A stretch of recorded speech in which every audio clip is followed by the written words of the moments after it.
Well, welcome back to The Megan Show. Thank you so much for tuning in, and Merry Christmas if you're watching this on the day I'm uploading it.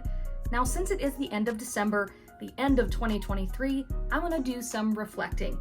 I want to take you through my hobby of journaling, why I've been doing it for 5 years, how my style has changed over those years, and take you through some of my favorite journaling supplies. Just keep watching.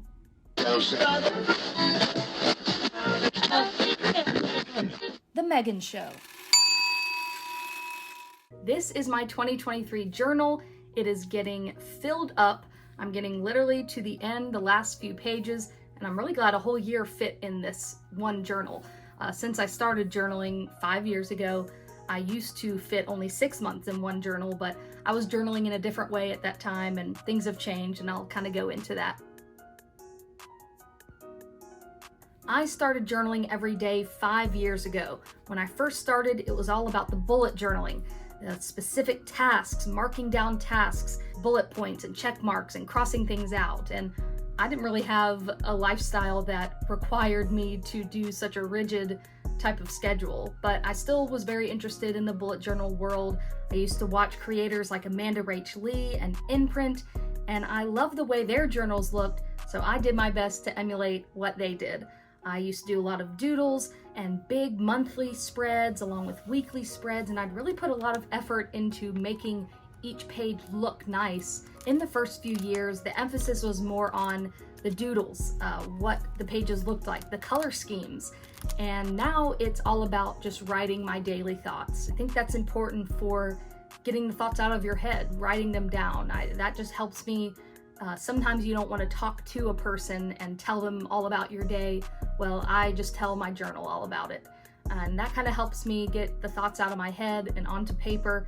And it's just been a habit that I've kept for the past 5 years. I'm a sentimental person too, so having those ticket stubs, postcards, pictures from throughout the year, it's fun to look back on when you flip through the journal. My top favorite journaling supply are the Tombow dual brush pens. These have been a mainstay the entire time I've been journaling. I have had most of these pens for over 3 years, and almost all of them are perfect. They still work great. These are a dual ended pen. This is the brush marker side, and they are so fun to write with. These pens are meant for calligraphy. Now, I cannot say I'm good at calligraphy at all, but I love using them regardless. The one side is the brush pen and the other side is your bullet nib. There are so many colors you can get. I've got quite a collection, and these are just my favorite to work with. In the early days, I used to pick 3 of these as the color scheme for the entire month, and I would just use those colors throughout the whole month. My other favorite markers are the Sakura Pigma Microns.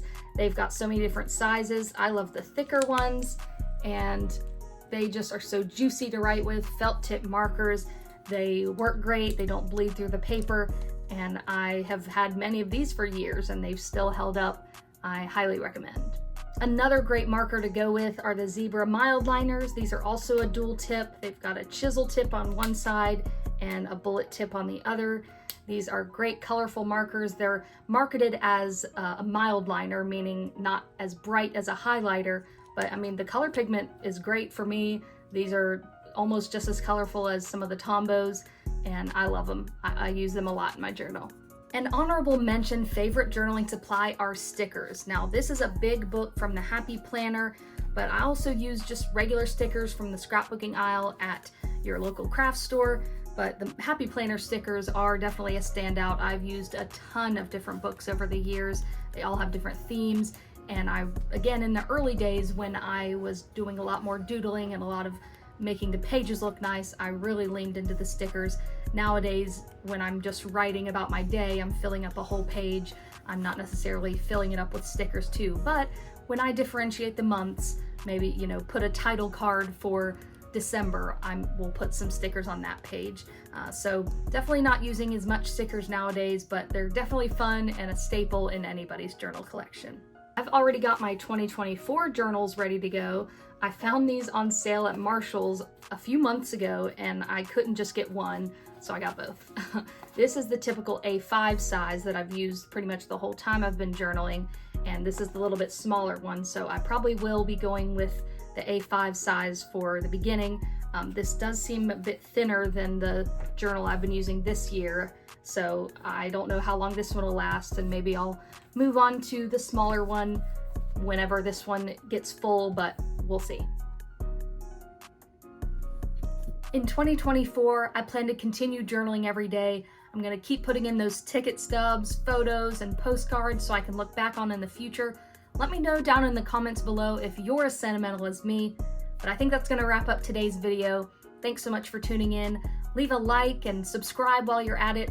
There's going to be new videos every Monday. Thank you so much for watching The Megan Show. Bye.